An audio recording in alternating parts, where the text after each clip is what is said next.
خوابوں کی تعبیر کے بارے میں یہ بات ذہن میں رکھیں کہ ہمیشہ کسی علم والے بندے سے پوچھا کریں. خود تعبیر دینا اس کو علماء نے منع کر دیا ہے، اس لیے کہ خواب ظاہر میں کچھ ہوتا ہے اور تعبیر کچھ ہوتی ہے. اکثر و بیشتر تو خواب ہوتے ہیں اضغاث و احلام، اوٹ پٹانگ ہوتے ہیں. اکثر و بیشتر یہ حدیث نفس ہوتے ہیں، جو دن میں دیکھا یا سوچا خواب میں اسی طرح کی چیز دیکھ لی. تو یہ خواب بے معنی سے ہوتے ہیں بیشتر. ہاں سچے خواب بھی ہوتے ہیں. تو اس کا طریقہ یہ ہے کہ جیسا بھی خواب دیکھا جائے کسی علم والے بندے سے اس کی تعبیر پوچھی جائے. محمد ابن سیرین رحمۃ اللہ علیہ اس امت میں ایک ایسے عالم گزرے تھے جن کو اللہ تعالیٰ نے خوابوں کی تعبیر کا علم دیا تھا. ان کے پاس لوگ آتے تھے اور وہ خوابوں کی تعبیر بتاتے تھے، حیرانی ہوتی تھی. ایک بندہ آیا، اس نے کہا جی میں نے آگ جلتی دیکھی ہے.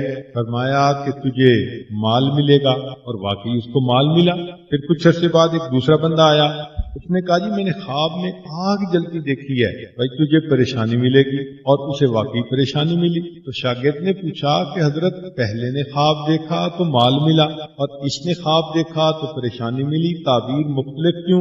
تو فرمایا کہ پہلے نے آگ دیکھی تھی سردی کے موسم میں، سردی کے موسم میں آگ راحت پہنچاتی ہے تو میں نے تعبیر دی کہ تمہیں مال ملے گا، راحت ملے گی. دوسرے نے آگ دیکھی گرمی کے موسم میں اور گرمی میں آگ تکلیف کا سبب بنتی ہے، میں نے تعبیر دی کہ تمہیں مشکل میں پہنچے گی. اب دیکھو اتنی باریک سی بات پہ تعبیر بدل گئی. ایک نوجوان آیا، زاروں قطار رو رہا تھا. بھائی کیا ہوا؟ وہ جی میں نے خواب دیکھا ہے میرے جیسا بدبخت تو دنیا میں کوئی نہیں. کیا دیکھا؟ وہ جی میں نے خواب میں دیکھا ہے میں اپنی والدہ سے بدکاری کر رہا ہوں. اور یہ کہہ کے اس نوجوان نے رونا شروع کر دیا. تو محمد ابن سیرین رحمۃ اللہ علیہ مسکرائے اور کہنے لگے کہ اچھا یہ بتاؤ تمہاری کوئی زرعی زمین ہے؟ اس نے کہا جی ہے. فرمان لگے خواب کی تعبیر یہ ہے کہ اس دفعہ تمہاری فصل بہت اچھی اور نفع بخش ہوگی، اور ایسا ہی ہوا. اس نے کہا حضرت خواب کچھ ہے تعبیر کچھ ہے. انہوں نے کہا نہیں، تعبیر یہی ہے کہ تم نے خواب میں دیکھا ظاہر میں بدکاری کر رہے ہو، حقیقت میں تو تم لطف اندوز ہو رہے ہو. تو زمین بھی انسانوں کے لیے ماں کا رتبہ رکھتی ہے. ہم سب اسی سے تو کھاتے ہیں. بچہ ماں کے پستان سے روزی لیتا ہے اور انسان زمین سے روزی لیتا ہے. تو اس کی تعبیر یہ تھی کہ تمہاری زمین سے تمہیں کھیتی زیادہ ملے گی، تم لطف کھاؤ. اور یہی زبیدہ خاتون کے ساتھ معاملہ پیش آیا کہ خواب دیکھا، اپنے آپ کو دیکھا کہ میں بے لباس ہوں اور انسان حیوان چرند پرند میرے ساتھ آ کر بدکاری کر رہے ہیں. تو وہ تو فرسٹ لیڈی تھی، بہت گھبرا گئی کہ کہیں کوئی مجھ سے ایسی غلطی نہ ہو کہ میری پبلک انسلٹ ہی نہ ہو جائے. اس نے اپنی ایک باندی کو بھیجا کہ جاؤ محمد ابن سیرین سے جا کے اس کی تعبیر پوچھو، مگر خواب اپنی طرف سے بتانا، میرا نام مت لینا. اس نے کہا بہت اچھا. وہ باندی چلی گئی. اس نے جا کے محمد ابن سیرین رحمۃ اللہ علیہ کو یہ خواب سنایا. انہوں نے پوچھا تو ہے کون؟ کہنے لگی میں محل میں کام کرتی ہوں، باندی ہوں. تو مان لگے کہ تیری اوقات ہی نہیں کہ تو یہ خواب دیکھے. جس نے دیکھا ہے اس کا نام بتاؤ. اس نے کہا نہیں میں نے دیکھا ہے. کہ نہیں ممکن ہی نہیں، تو خواب دیکھ ہی نہیں سکتا. بڑا اس نے اپنی طرف سے کوشش کی مگر وہ نہ مانے. واپس آ کے اس نے زبیدہ کو بتایا کہ جی وہ تو کہتے ہیں تیرا پوٹینشیل ہی نہیں، تیری اوقات ہی نہیں تو یہ خواب دیکھے. زبیدہ نے کہا کہ اچھا جاؤ پھر نام میرا لے دینا، مگر ریکویسٹ کرنا کہ پلیز میرا یہ خواب کسی کے سامنے نیریٹ نہ کریں. چنانچہ وہ باندی آئی اور اس نے بتایا کہ جی یہ ملکہ نے خواب دیکھا ہے. تو محمد ابن سیرین رحمۃ اللہ نے فرمایا کہ ہاں وہ یہ خواب دیکھ سکتی ہے. تعبیر یہ ہے کہ اللہ تعالی ملکہ سے کوئی ایسا نیکی کا کام کروائیں گے جس کام کا فائدہ انسان حیوان چرند اور پرند اٹھائیں گے. اب ظاہر خواب دیکھو کیا ہے اور تعبیر کیا ہے. اور واقعی ایسا ہوا کہ بعد میں پھر زبیدہ خاتون نے نہر بنوائی جو میدان عرفات تک پہنچی اور اس کے پانی سے لاکھوں انسانوں حیوانوں چرندوں اور پرندوں نے فائدہ ہوا. تو معلوم ہوا کہ ہمیں خوابوں کی تعبیر نہ خود دینی چاہیے نہ کسی عام بندے بندے سے لینی چاہیے. بہتر تو یہ ہے کہ خوابوں کے اوپر زیادہ پریشان بھی نہیں ہونا چاہیے. ہمارے حضرت مرشد عالم رحمت اللہ علیہ، ان کو کوئی اگر خواب سناتا بھی تھا تو فرماتے تھے کیوں خوابوں کے شہزادے بنتے ہو؟ اکثر و بیشتر تعبیر دیتے ہی نہیں تھے. فرماتے تھے کہ شیطان کا یہ بھی جال ہے کہ وہ اچھے اچھے خواب دکھا کر انسان کو اپنی عبادت سے غافل کر دے. اور ہم نے دیکھا ہے کہ لوگ اچھا خواب دیکھ کے اپنے معتقد بن جاتے ہیں اور فرائض میں غفلت کر رہے ہوتے. تو ایسے اچھے خوابوں کا کیا فائدہ کہ انسان فرائض کا ہی اہتمام نہیں کر رہا. تو یہ بھی شیطان کا ایک داؤ ہے. اچھا، بعض لوگ بڑے اچھے اچھے خواب سنائیں گے اور ظاہر میں دیکھو تو 5 نمازوں کی پابندی ہی نہیں. تو یہ سب شیطان کا حربہ. شیطان ان کو اپنے آپ پر فریفتہ کر دیتا ہے اور ان کے دل میں ڈال دیتا ہے تو بڑا نیک ہے جی، میں بڑے اچھے خواب دیکھتا ہوں. ہمارے حضرت رحمۃ اللہ فرمایا کرتے تھے کہ اگر تم خواب میں دیکھو کہ میں بادشاہ بن گیا تو کیا آنکھ کھلنے کے بعد بادشاہ بن جاؤ گے؟ کہتا نہیں. فرمایا تو پھر کیا ہے، اگر تم نے خواب میں دیکھ بھی لیا کہ تم بڑے ولی بن گئے ہو تو پھر بنے تو نہیں ہونا بھی. اور یوسف علیہ السلام کے خواب کو دیکھیے کہ سچا خواب تھا اور یعقوب علیہ السلام نے اس کی تعبیر بھی دے دی تھی. اس خواب کو پورا ہونے میں کہیں 30-40 سال لگ گئے. تو سچا خواب ایک اللہ کے برگزیدہ بندے دیکھتے ہیں، اللہ کے نبی تعبیر دیتے ہیں، اس کو پورا ہونے میں 20 سال سے اوپر لگ گئے. تو ہم اگر کوئی ایسا خواب دیکھ لیں تو اس پہ فریفتہ ہونے کی کیا ضرورت ہے؟ اس لیے خوابوں کا بیان کرنا اور خوابوں کے پیچھے پڑے رہنا یہ کوئی اچھی بات نہیں ہے. ہاں، اچھے خواب کا ایک فائدہ ضرور ہے. جو انسان خواب دیکھتے ہیں نا راتوں کو، بڑے اچھے اچھے خواب دیکھا، جنت دیکھی، یہ دیکھا، وہ دیکھا، تو بس ان اچھے خوابوں کا ایک فائدہ ضرور ہے کہ وہ برے نہیں ہوتے. اسی پہ خوش ہو جائے کہ الحمدللہ میں نے خواب دیکھا جو برا نہیں. اس کے پیچھے کیا پڑھنے کی ضرورت ہے؟ باجید بستامی رحمۃ اللہ کا ایک مرید تھا، روز خواب میں جنت دیکھتا تھا. حضرت کو ملنے کے لیے آیا، انہوں نے فرمایا کہ بھائی سنے تم روز خواب میں جنت دیکھتے ہو. تو بڑے نخرے میں جی میرے اوپر اللہ کا بڑا کرم، بڑا فضل. پہچان گئے، فرمانے لگے کہ اچھا اب جب خواب میں جنت دیکھو تو لا حول پڑھ لینا. وہ چپ ہو گیا مگر دل میں سوچنے لگا کہ میرے پیر صاحب بھی میرے ساتھ جیلس ہو گئے ہیں. واپس اپنے گھر آیا، اب جب رات کو سویا تو پھر خواب میں جنت دیکھی. یہ شیخ کی توجہ تھی، یہ شیخ کا اخلاص تھا کہ خواب میں اسے یہ خیال آیا کہ مجھے تو حضرت نے لا حول پڑھنے کا حکم دیا تھا. جیسے ہی لا حول پڑھا وہ سارا نقشہ ہی ختم ہو گیا. پتہ چلا کہ پچھلے کئی سالوں سے شیطان خواب میں جنت کا نقشہ بنا کر اسے دکھاتا تھا اور اسے اس نے عجب کا مریض بنا دیا. تو بھئی جب ایسے خوابوں سے انسان کے اندر عجب آ جاتا ہے، خود پسندی آ جاتی ہے، تو یہ تو انسان کے لیے فتنہ ہے. اس لیے خوابوں کے پیچھے زیادہ نہیں ہونا چاہیے، نہ بھاگنا چاہیے، نہ اس کی تعبیریں بار بار ہر خواب کی تعبیر کتابوں میں سے دیکھتی ہیں اور اتنا پیچھے نہیں پڑنا چاہیے. ہاں، ایک بات کلیئر کرنے والی ہے. نبی علیہ الصلوۃ والسلام نے ارشاد فرمایا کہ جس نے مجھے خواب میں دیکھا اس نے مجھے ہی دیکھا، اس لیے کہ شیطان میری صورت کو اپنا نہیں سکتا. یہ نبی علیہ السلام کا فرمان 100% سچ ہماری سر آنکھوں پر. لیکن ایک بات سوچنے کی ہے کہ خواب میں آپ نے کسی چہرے کو دیکھا اور دل میں آیا کہ نبی علیہ السلام کو دیکھا، یہ کون فیصلہ کرے گا کہ واقعی وہ چہرہ کسی بزرگ کا تھا یا نبی علیہ السلام ہی کا تھا؟ امام ربانی مجدد ثانی رحمۃ اللہ نے مکتوبات میں یہ پوائنٹ لکھا ہے. وہ کہتے ہیں کہ ہم یہ نہیں کہتے کہ خواب میں جو دیکھے گا وہ غلط ہے، نہیں، وہ ٹھیک ہی دیکھے گا، مگر یہ تو بتاؤ نا کہ کیا تصدیق ہے، گارنٹی ہے کہ تم نے وہی چہرہ انور دیکھا جو نبی علیہ السلام کا تھا. شیطان ایسا بھی تو کر سکتا ہے کہ کسی بزرگ کا چہرہ دکھا کے ذہن میں خیال ڈال دے کہ تم زیارت کر رہے ہو. پھر کیا ہوگا؟ چنانچہ ہمارے پاس بعض نوجوان آتے ہیں، وہ جی میں نے نبی علیہ السلام کی زیارت کی. جب ان سے صرف پوچھتے ہیں تو کہتے ہیں جی پینٹ کوٹ پہنا ہوا تھا، تو معلوم ہوا شیطان تھا. بعض نوجوان کہتے ہیں جی نبی علیہ السلام کی زیارت ہوئی اور ان کے تو چہرے پہ ریش ہی نہیں تھی، تو معلوم ہوا کہ شیطان اس طرف بھی انسان کے اوپر حملہ کرتا ہے. لہذا اگر خواب میں نبی علیہ السلام کی زیارت کا بھی خیال گزرے تو اس چیز کو دیکھیں کہ جو شمائل نبی علیہ السلام کے احادیث میں ہیں وہ تھے یا نہیں، ذرا سی اس کے بارے میں آگے پیچھے دیکھیں تو سمجھ لیں شیطان مجھے بہکانا ہے۔ ہاں، اس میں ایک بات اور بھی ہے کہ بزرگوں نے یہ لکھا ہے کہ بسا اوقات انسان خواب میں دیکھتا ہے کہ میں نبی علیہ السلام کی زیارت کر رہا ہوں، مگر دیکھتا ہے کہ کوئی اور بزرگ ہیں ظاہرہ۔ تو اس کی تعبیر یہ ہے کہ وہ جس شخص کو دیکھا اس کو اللہ نے نبی علیہ السلام کی محبوب کی سنتوں کی کامل اتباع عطا فرمائی۔ بہت سارے لوگ خواب لکھتے ہیں، حضرت ہم نے خواب دیکھا، دل میں تو بات آئی کہ نبی علیہ السلام کو دیکھ رہے ہیں اور فلاں بزرگ کو دیکھا، تو اس کا مطلب یہ کہ وہ فلاں بزرگ جو تھے ان کی زندگی سنت کے بہت قریب تھی۔ اس کی یہ تعبیر ہے۔ دعائیں مانگنی چاہیے کہ اللہ تعالیٰ ہمیں بھی نبی علیہ السلام کا دیدار عطا فرمائے۔ ہم تو کہتے ہیں سوتے میں بھی عطا فرمائے، جاگتے میں بھی عطا فرمائے، دنیا میں بھی فرمائے، آخرت میں بھی فرمائے، مگر بعض عورتوں کو بڑا اس کا شوق ہوتا ہے تو وہ اس کے لیے بہت وظیفے بھی کرتی ہیں۔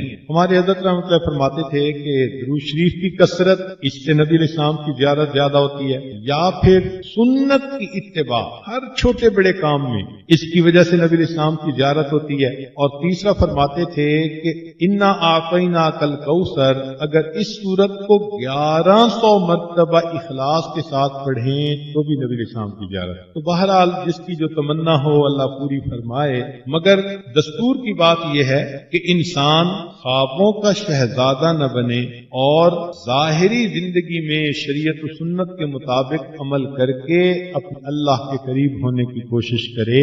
وآخر دعوانا، تو ایک آزمودہ نسخہ الحمدللہ ہم نے ہزاروں نہیں لاکھوں کو بتایا، اور لاکھوں میں اس کا ہم نے نتیجہ پازیٹو پایا کہ اگر آپ بدلنا چاہتے ہیں مگر سوچتے ہیں کہ میرا نفس میرے قابو میں نہیں، تو روزانہ عشاء کے بعد 2 رکعت صلاۃ التوبہ پڑھ کر دعا مانگنے کا معمول بنا لیں۔ بس یہ روز کا معمول بنا لیں۔ 1 دفعہ گناہ کیا، 2 دفعہ کیا، 1000 دفعہ کیا، لاکھ دفعہ کیا، جتنا مرضی کیا، بس یہ معمول شروع کر دیں کہ روزانہ گناہ کریں، فرق نہیں پڑتا، صرف 2 رکعت توبہ پڑھ کے اللہ سے دعا مانگنے کی نیت کر لیں، اور یہ روز پڑھیں، نیت رکھیں کہ میں نے گناہ چھوڑنا ہے۔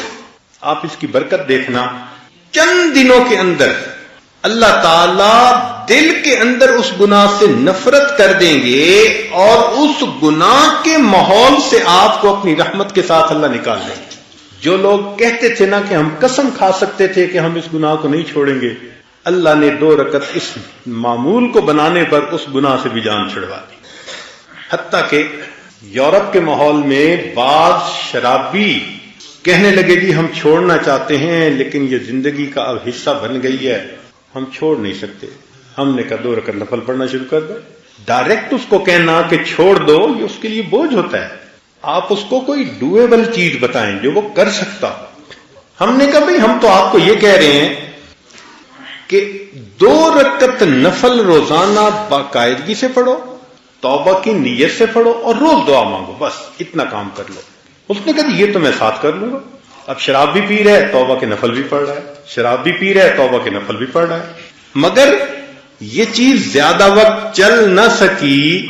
کچھ ہی عرصے کے بعد اللہ نے بالآخر اس کو توبہ کی توفیق عطا فرما دی۔ ہمارے پاس کئی نوجوان آئے، حضرت ایک لڑکی کے ساتھ ایسا تعلق بن گیا ہے کہ میں اس کے بغیر نہیں رہ سکتا، اور شرعی تعلق بھی نہیں، غلط تعلق ہے، بھائی نفل پڑھو۔ حضرت میں نفل تو پڑھوں گا، تعلق نہیں چھوڑتا۔ ہم نے کہا بھائی ہم نے تعلق چھوڑنے والی تو بات ہی نہیں کی، ہم نے تو سننے کے بعد کہ آپ اس تعلق میں گرفتار ہیں، آپ ایک دوائی دی ہے، بس آپ اس کو استعمال کریں، پھر اس کی جو تاثیر ہوگی وہ آنکھوں سے دیکھنا۔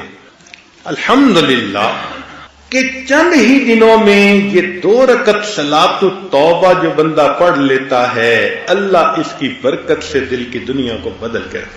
تو جو نوجوان یہ سوچے کہ میں گناہ کرتا ہوں چھوڑ نہیں سکتا، تو بھائی وہ یہ سوچے کہ میں نہیں چھوڑ سکتا، میرا پروردگار تو مجھ سے چھڑوا سکتا ہے نا۔ تو اگر اللہ تعالی ہم سے چھڑوا سکتے ہیں تو ہم 2 رکعت نفل تو شروع کر دینا، پھر اس 2 رکعت کی برکت دیکھنا۔ مانگیں اللہ سے. بھلے شروع میں لگے کہ میں دکھاوا کر رہا ہوں، ریاکاری کر رہا ہوں، چھوڑنے کا تو اندر ارادہ نہیں، اور پیر صاحب کو خوش کرنے کے لیے میں نے ہاں کر دیا تھا، بالکل فکر نہ کریں، کرنا شروع کریں. نماز نماز ہے. ان الصلاۃ تنہا عن الفحشاء والمنکر، قرآن مجید کی مہر لگی ہوئی ہے اس کے. آپ عمل کر کے تو دیکھیں اس کو. تو اللہ رب العزت بالآخر بندے کے دل میں گناہوں سے نفرت ڈال دیتے ہیں، اور جب اللہ تعالیٰ کی مہربانی ہو جاتی ہے پھر اللہ تعالیٰ گناہوں کو بھی نیکیوں میں تبدیل فرما دیتے ہیں. وہ چشم محبت تو جویائے محبت ہے، وہ چشم محبت تو جویائے محبت. جویائے محبت کا مطلب محبت کی متلاشی. وہ چشم محبت تو جویائے محبت ہے، کر کے تو کوئی دیکھے یارانہ ذرا ان سے.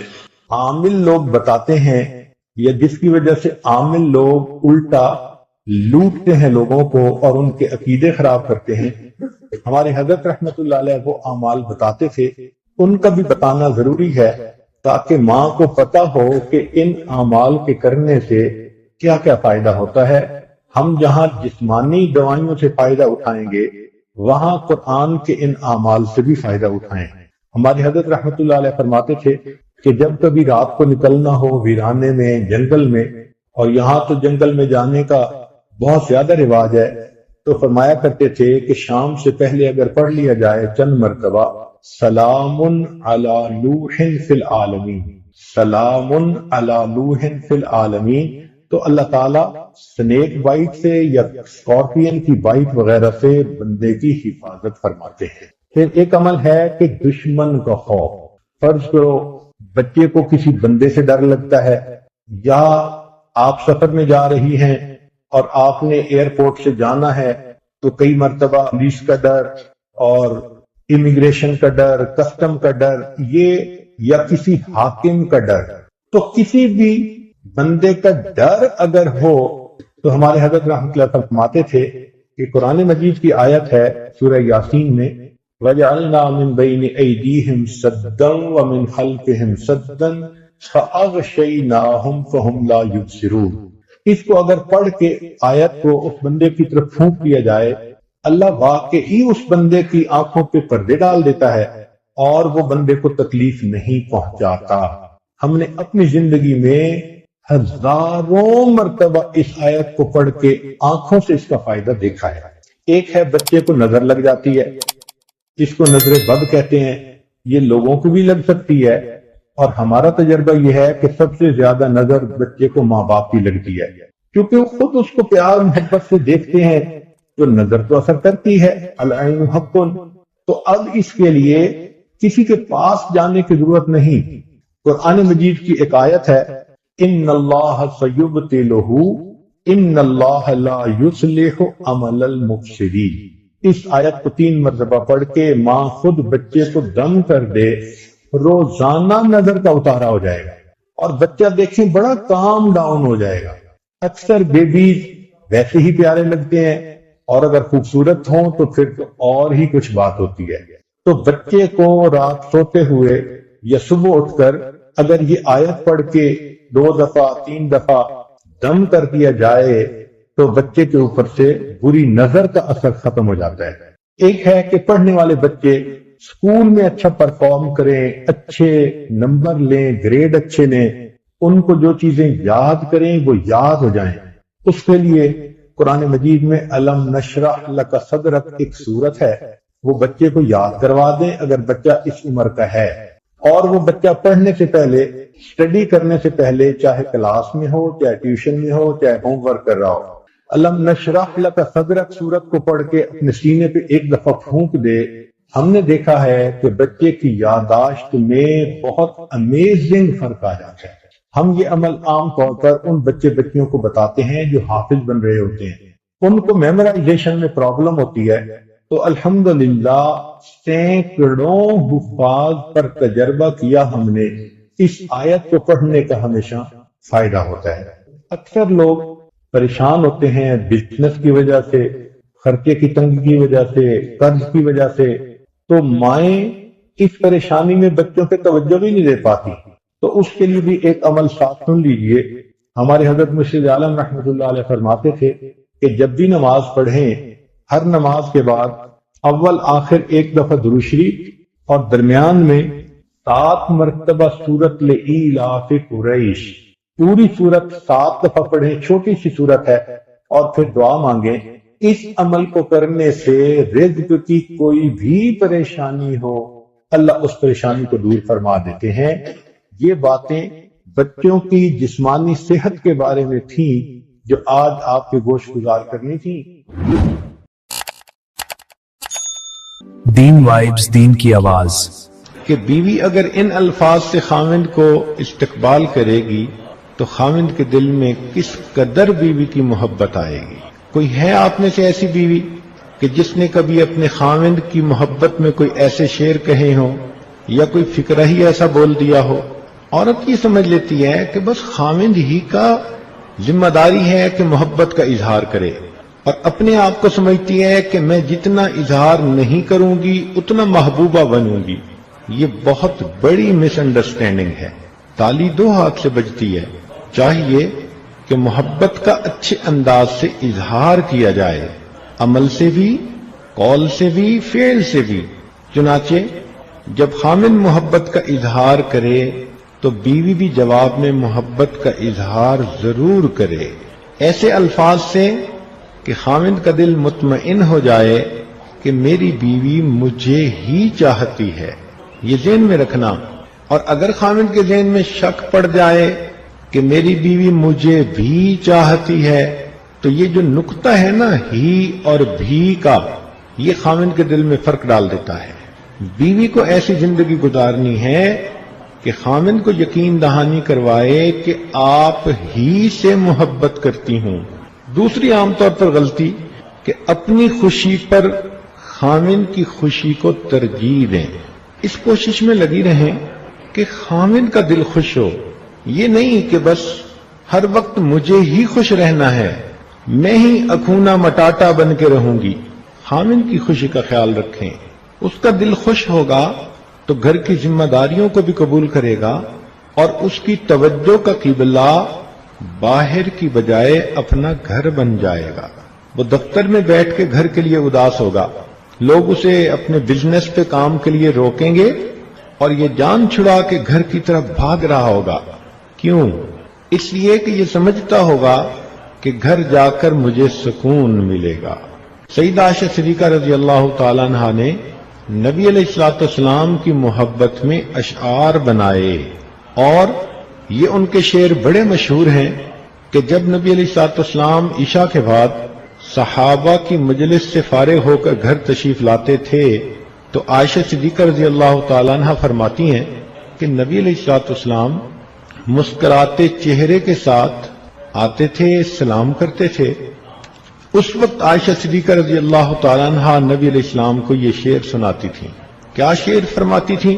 فرماتی تھیں لنا شمس وللآفاق شمس، اے آسمان ایک تیرا بھی سورج ہے اور ایک ہمارا بھی سورج ہے. لنا شمس وللآفاق شمس، اے آسمان ایک تیرا بھی سورج ہے اور ایک ہمارا بھی سورج ہے. وشمسی خیر من شمس السماء، لیکن میرا سورج آسمان کے سورج سے بہت بہتر ہے. فإن الشمس تطلع بعد فجر، اس لیے کہ آسمان کا سورج تو فجر کے بعد طلوع ہوتا ہے. وشمسی طالع بعد العشاء، اور میرا سورج تو میرے گھر میں عشاء کے بعد طلوع ہوتا ہے. چنانچہ کتابوں میں ایک عجیب واقعہ لکھا ہے. بادشاہ کی جوان العمر بیٹی اس کے کپڑے دھل کے آتے تھے. اس نے یہ محسوس کیا کہ جیسے اچھے کپڑے اس کے دھلے ہوتے ہیں ایسے گھر کی دوسری عورتوں کے تو نہیں دھلے ہوتے. تو اس نے کام کرنے والی سے پوچھا کہ یہ دھونے والا کون؟ حقیقت حال کھلی کہ دھوبی کا جوان بیٹا تھا. اس نے کہیں اس شہزادی کے حسن و جمال کا تذکرہ سنا تھا، اور جب اس کو پتا چلا کہ اس کے کپڑے میرے پاس آتے ہیں وہ بڑے اچھے دھوتا اور اس کو طے کرتا اور بھجواتا. کپڑے کے ذریعے اس عورت کو پتا چلا کہ یہ تو بڑا ہی دیوانہ ہے. اب جب بات کھلی تو اس نوجوان نے کہا کہ میں تو اس کے بغیر رہ نہیں سکتا، میری تو تصور نہیں ہو سکتا زندگی کا. جو اشاق گانے گاتے ہیں اس نے بھی وہی گانے شروع کر دیے کہ اس کو جا کے بتاؤ آئی مس یو.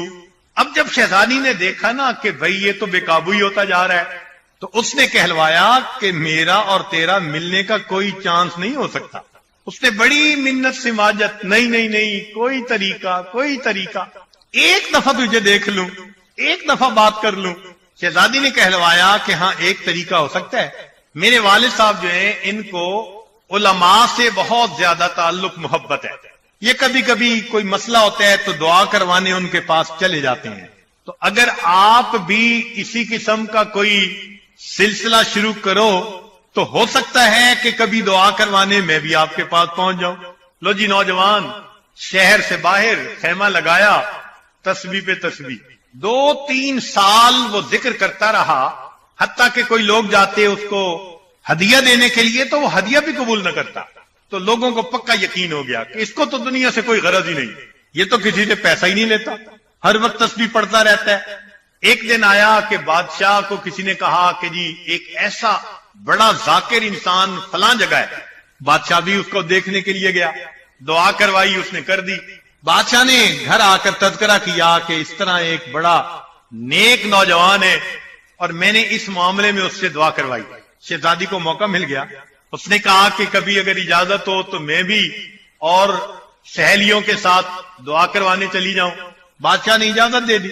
لو جی ایک دن آیا کہ وہ شہزادی بھی وہاں دعا کروانے پہنچ گئی. جب وہاں پہنچی اس نے اس کو بتایا کہ میں شہزادی ہوں اور جس کی محبت میں تم آج تک یہ سب کچھ کرتے رہے ہو میں تمہارے پاس آئی ہوں. اس نے آنکھ اٹھا کے نہیں دیکھا. شہزادی کو بڑی حیرانگی ہوئی تو اس نے کہا فقالت لہو انا مطلوب. شہزادی کہنے لگی میں تمہارا مطلوب ہوں. انا بغیتک, میں تمہاری چاہت ہوں. انا محبوبک, میں تمہاری محبوبہ ہوں. انا قرۃ عینک, میں تمہاری آنکھوں کی ٹھنڈک ہوں. جو الفاظ وہ استعمال کرتا تھا شہزادی نے وہ سارے لفظ استعمال کر کے اسے بتائے کہ میں وہی ہوں جو تمہارے پاس آئی ہوں تم سے ملاقات کے لیے. فالتفت الیہا, جب اس نے وہی الفاظ گنوائے نا تو اس وقت اس نے اس کی طرف توجہ کی. وقال الیک انی, کہنے لگا کہ پیچھے ہٹ, یہاں سے دور چلی جا. فإن ذکر اللہ شغلنی عنک, اللہ کے ذکر نے میرے دل سے تیری محبت کو نکال دیا. وہ ایک وقت تھا جب میں تیری محبت میں روتا تھا, اب میں نے بناوٹ میں اللہ کا ذکر کیا, اس ذکر نے بھی میرے دل سے غیر کی محبت کو نکال دیا. تو اگر اخلاص کے ساتھ انسان اللہ کا ذکر کرے تو پھر دل میں اللہ کی محبت کیسے آئے گی بھائی. کسی نے مولانا روم رحمت اللہ علیہ کو کہا کہ حضرت بعض لوگ تو دین کے لیے ذکر کرتے ہیں اللہ کے لیے اور بعض تو دنیا کے لیے کرتے ہیں. تو مولانا روم رحمت اللہ نے جواب دیا بہر دین بہر دنیا بہر نام, کہ ذکر دین کے لیے کرو, دنیا کے لیے کرو, نام کے لیے کرو. بہر دین بہر دنیا بہر نام, اللہ اللہ کردہ باید وسلام. تم اللہ اللہ تو کرو نا بھائی. نقطہ یہ تھا کہ ابتدا دنیا سے یہ کرے گا لیکن اللہ کے نام کی برکت ہے انتہا اخلاص کے اوپر ہو تو کرو تو صحیح نا. یہ اللہ کا نام محبت کے ساتھ لینا بھی عجیب نعمت ہے.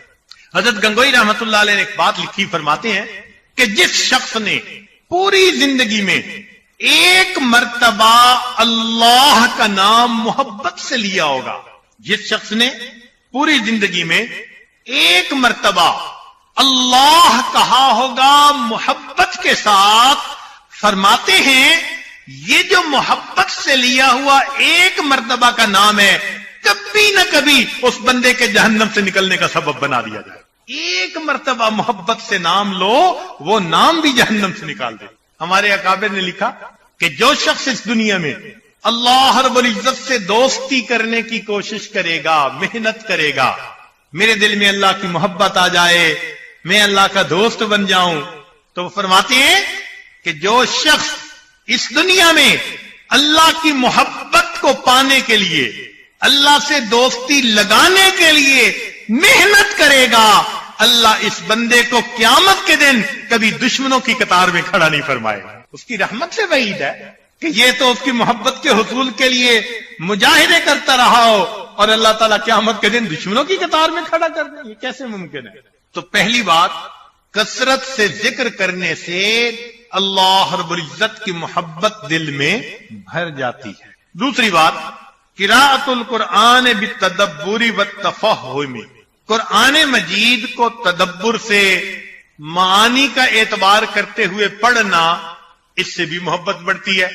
دنیا میں آپ نے دیکھا نا، دوست کا خط آ جائے تو ایک دفعہ پڑھنے سے تسلی نہیں ہوتی، کئی دفعہ پڑھتے ہیں، بلکہ اگر دوست کا میسج آ جائے تو اس کو بھی ایک دفعہ نہیں کئی دفعہ پڑھتے ہیں۔ یہ قرآن مجید اللہ رب العزت کی طرف سے اپنے بندوں کے لیے ایک خط اور پیغام کی معنی، لہذا مومن اس قرآن مجید کو شوق ذوق کے ساتھ پڑھے، دیکھے دل میں محبت کیسے پیدا ہوتی ہے۔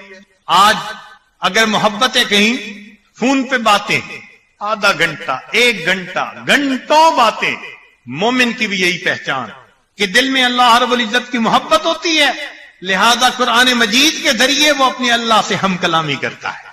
ایک گھنٹہ تلاوت، 2 گھنٹے تلاوت، جی نہیں بھرتا تلاوت کرنے سے۔ سیدنا عثمان غنی اللہ عنہ فرمایا کرتے تھے، لو طہرت قلوبنا لما شبعت من کلام اللہ، اگر ہمارے دل گناہوں کی ظلمت سے پاک ہوتے، ہمارا دل قرآن مجید پڑھنے سے کبھی بھی نہ بھرتا۔ یہ پڑھنے کو دل نہیں کرتا، گناہوں کا وبال، جلدی دل لکتا آ جاتا ہے، گناہوں کا وبال۔ اور ہمیں لذت ملتی کیوں نہیں؟ گناہوں کی وجہ سے۔ نزلے زکام کا مریض ہو، نہ اس کو کستوری کا پتا، نہ شمامت العنبر کا پتا، اس کو خوشبو کا کیا پتا، وہ تو نزلے کا مریض۔ اسی طرح جو بندہ گناہ کا مریض ہوتا ہے، اس کو قرآن مجید کی لذت اور حلاوت کا پتہ نہیں چلتا، اور جو گناہوں سے بچتے ہیں ان کا دل چاہتا ہے کہ قرآن پڑھتے ہوئے وقت ہی گزرتا جائے۔ حدیث مبارکہ میں آیا نا، ایک صحابی تیر کھاتے رہے، سورہ کہف کو مکمل پڑھے بغیر انہوں نے نماز کو نہیں مکمل کیا۔ قرآن مجید میں ایسی لذت ہے، چنانچہ جو آج قرآن مجید پڑھے گا، قرآن مجید قیامت کے دن اس کی شفاعت کرے گا۔ نبی اسلام نے فرمایا، اقرأ القرآن فإنه یأتی یوم القیامت شفیعا لأصحابہ۔ اور عبداللہ ابن امام احمد نے کتاب السنہ میں مرفوع حدیث نقل کی، کان الناس یوم القیامت لم يسمعوا القرآن من الرحمن فإذا سمعوه من الرحمن فكأنهم لم يسمعوه من قبل ذلك۔ قیامت کے دن جنت میں جب اللہ تعالیٰ قرآن سنائیں گے تو قرآن پڑھنے والوں کو اتنا مزہ آئے گا، محسوس کریں گے کہ پہلے کبھی سنا ہی نہیں تھا، آج ہی قرآن سن رہے۔ فاسق لوگوں کو اگر کوئی گانا پسند ہوتا ہے تو وہ ایک دفعہ نہیں سنتے، گاڑیوں میں لگا دیتے ہیں، گھروں میں لگا لیتے ہیں، درجنوں دفعہ نہیں، سینکڑوں دفعہ ایک ہی گانا، دل نہیں بھرتا، سینکڑوں دفعہ۔ مومن کا بھی یہی حال، اللہ رب العزت سے محبت ہوتی ہے، قرآن روز پڑھتے ہیں، مگر ہر مرتبہ پڑھنے کا لطف جدا ہوا کرتا۔ تیسری چیز جس سے کہ اللہ رب العزت کی محبت بڑھتی ہے، التقرب الی اللہ بالنوافل بعد الفرائض، فرائض کے بعد نوافل جو بندہ پڑھتا ہے تو اس سے اللہ کی محبت آتی ہے۔ ایسے نوافل پڑھنے والے بندے سے اللہ محبت فرماتے ہیں، اور جب اللہ محبت فرماتے ہیں تو اس بندے کے دل میں اللہ کی محبت خود بخود آ جاتی ہے۔ چنانچہ حدیث پاک میں ہے، وما يزال عبدي يتقرب الي بالنوافل حتى احبه۔ بھائی نوافل پڑھنے والے سے محبت کیوں؟ اس کی وجہ سن لیجئے۔ آپ کا نوکر 8 گھنٹے ڈیوٹی دیتا ہے، مگر آپ کے دل میں اس کی کوئی محبت نہیں آتی، لیکن اگر 8 گھنٹے سے زیادہ آپ کا کوئی کام کر رہا ہے تو آپ محسوس کرتے ہیں یار اپنے ذاتی وقت میں میرا کام کر رہا ہے۔ نوکر آئے، صاحب یہ بڑا اچھا شہد مل رہا تھا، میں نے سوچا میں اپنے صاحب کے لیے لے جاتا ہوں، آپ اس کی پیمنٹ بھی کریں گے، دل میں اس نوکر کے بارے میں ایک تعلق بھی پیدا ہوگا۔ کیوں؟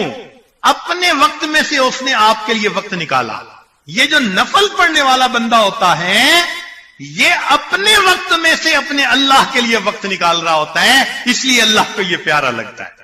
ہمارے اکابر دن رات کی 10 نمازیں پکی پڑھتے تھے، 5 فرض نمازیں، 6 اشراق، 7ویں چاشت، 8ویں اوابین، 9ویں تہجد اور 10ویں صلاۃ التسبیح بھی پڑھتے تھے۔ بلکہ بعض اکابر تو تہجد میں روز صلاۃ التسبیح پڑھتے تھے، بلا ناغہ صلاۃ التسبیح۔ ہم نے ایسے بزرگوں کے پیچھے نماز پڑھی جو نماز میں ہر سجدے کے اندر کم از کم 40 مرتبہ یا 21 مرتبہ سبحان ربی الاعلیٰ پڑھا کرتے تھے۔ ہم 3 مرتبہ سے اوپر نہیں پڑھ پاتے، تو محبت تو کوئی اور چیز ہے نا۔ ہم نماز پڑھتے ہیں کہ جی 2 رکعت پڑھنے پر ایک حج اور ایک عمرے کا ثواب ملے گا، اللہ والے ثوابوں کو نہیں دیکھتے، وہ تو محبت کی بنا پہ پڑھ رہے ہوتے ہیں، اللہ کے حضور سجدہ ریز ہو رہے ہوتے ہیں۔ بندگی سے ہمیں تو مطلب ہے، ہم ثواب و عذاب کیا جانے، کس میں کتنا ثواب ملتا ہے، عشق والے حساب کیا جانے۔ شیخ عبدالاحد رحمت اللہ علیہ کے سامنے کسی نے تذکرہ کر دیا کہ جنت میں نماز نہیں ہوگی تو آنکھوں میں آنسو آ گئے۔ کسی نے کہا رو کیوں رہے ہیں؟ مان لگے اگر جنت میں نماز نہیں ہوگی تو پھر جنت میں مزہ ہی کیا آئے گا۔ حاجی امداد اللہ ماجد مکی رحمت اللہ علیہ کے سامنے ایک نوجوان نے جنت کے تذکرے کیے تو حور و قصور کی باتیں شروع کر دی، حضرت خاموش رہے۔ جب اس نے بات مکمل کر لی تو حضرت فرمانے لگے کہ بھائی قیامت کے دن اگر اللہ رب العزت نے ہم پر مہربانی فرمائی تو میں تو اتنی درخواست کروں گا، اللہ اپنے عرش کے نیچے مصلی کی جگہ عطا کر دیجیے۔ مولانا یحییٰ رحمت اللہ علیہ لمبا سجدہ کرتے تھے۔ کسی نے کہا کہ حضرت اتنا لمبا سجدہ؟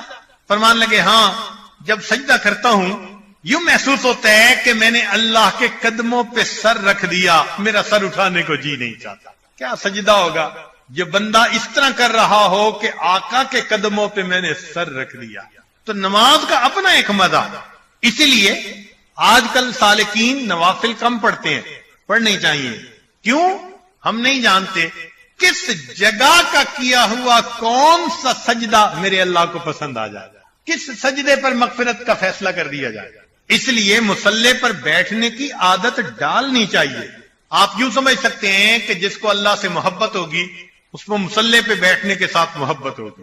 یہ جو مصلی سے وحشت ہوتی ہے نا، مسجد میں داخل ہونے سے وحشت، یہ اس بات کی دلیل کہ دل اللہ کی محبت خالی ہوتا جا رہا ہے۔ اور اگر اللہ کی محبت ہوتی تو سبحان اللہ۔ وہ ایک صاحب تھے، کافی ساری مچھلی خریدی، گھر لے جانے کے لیے مزدور چاہیے تھا۔ مزدور نے کہا بھائی میں لے تو جاؤں گا، لیکن اگر درمیان میں نماز کا وقت آ گیا تو تسلی سے نماز پڑھ کے پھر آگے جاؤں گا۔ اس نے کہا ٹھیک۔ راستہ لمبا تھا، نماز کا وقت ہو گیا تو وہ نماز پڑھنے چلا گیا۔ اب مالک صاحب جو تھے انہوں نے تو فرض پڑھے اور باہر تو یہ نفلیں بھی پڑھ رہے ہیں اوابین کی۔ تو مالک نے غصے سے باہر سے کہا ارے کون تجھے باہر نہیں آنے دیتا، ارے کون تجھے باہر نہیں آنے دیتا؟ تو اس بچے نے جواب دیا جناب جو آپ کو اندر نہیں آنے دیتا وہ مجھے باہر نہیں جانے دیتا۔ تو یہ اللہ کی توفیق ہوتی ہے۔ اللہ تعالیٰ پسند فرماتے ہیں بندے کو کہ مصلی پہ بیٹھا نظر آئے۔ اور اگر تہجد کی نماز نہیں ملتی، فجر کی نماز قضا ہوتی ہے، تو یہ نہ سوچنا کہ میں نہ اٹھا، یہ سوچنا کہ اس برکت والے وقت میں میرے اللہ نے مصلی پر میری شکل کو دیکھنا بھی پسند نہیں کی۔ تہجد کا وقت جو اللہ کے مقبول بندوں کا ہوتا ہے پسند ہی نہیں کرتے اللہ اس کی شکل کو دیکھنا۔ حدیث میں آتے ہیں اللہ فرشتوں کو بھیج دیتے ہیں کہ جاؤ اور تھپکیاں دے کے سلا دو، حتیٰ کہ کوئی جگائے بھی صحیح تو نہیں جاگتے، تہجد کی نہیں فرض نماز قضا کر بیٹھتے ہیں۔ اب سوچئے سالک بھی ہو اور کوئی فجر کے لیے بھی جگا رہا اور پھر فجر قضا کر بیٹھے، کتنی عجیب بات ہے۔ اس کا مطلب ہے کہ some thing is seriously wrong some where. چوتھا عمل جس کی وجہ سے انسان کے دل میں اللہ رب العزت کی محبت بڑھتی ہے، ایثار ما یحبہ اللہ علی کل شیء سواہ، ہر چیز پر اللہ رب العزت کو فوقیت دینا۔ جو راستے میں رکاوٹ بن رہی ہے اس کو چھوڑ کر اللہ رب العزت کی محبت کو پانا۔